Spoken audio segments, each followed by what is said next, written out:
Why are sports such a key part in all of our lives? Well, everybody can use sports in many different ways. Playing sports is the first, and I think greatest way people engage in them. This helps people of all ages make friends and connections they will have for the rest of their lives. Here at Brooks, playing sports introduces students and faculty to a ton of new faces they might not previously have known. For me, football helped me get to know a bunch of guys and let me get more comfortable in a totally foreign school that I'd just become a part of. The second way people engage is watching sports. Whether it's pro, college, high school, or even children's t-ball, the connections that groups form while rooting for their team are some of the strongest that can be seen and felt in the world. These bonds that people make bring them together every game day. While life can be stressful, game day is a day where people take off and enjoy something that is important to them. It is a day to catch up, shoot the breeze, and relax. Well, maybe relax is not the best word because of how exciting and nerve-wracking sports are, but you get my point.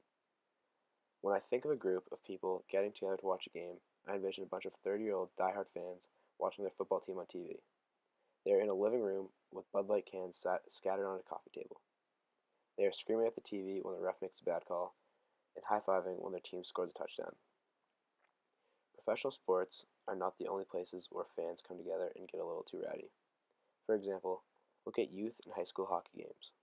Parents are screaming at their sons and arguing with parents on the other team. I've seen multiple people get thrown out of youth hockey games while watching my brother play. What I'm getting at is that these sports, whether pro or not, unite people in many ways. This is a perfect segue into the fact that sports have a way of pulling entire communities out of struggling times. There have been two recent examples of this, the first being after the Boston Marathon bombing. I remember watching the Bruins game the night after the bombing occurred. I was awestruck. As I watched the game on TV, I could see the TD Garden shaking as the national anthem was being played.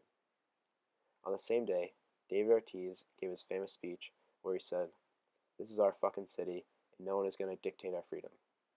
This showed that David Ortiz was trying to rally the city to be strong. That same season, the Red Sox went on to win the World Series against the St. Louis Cardinals. They won their final game at Fenway Park in Boston.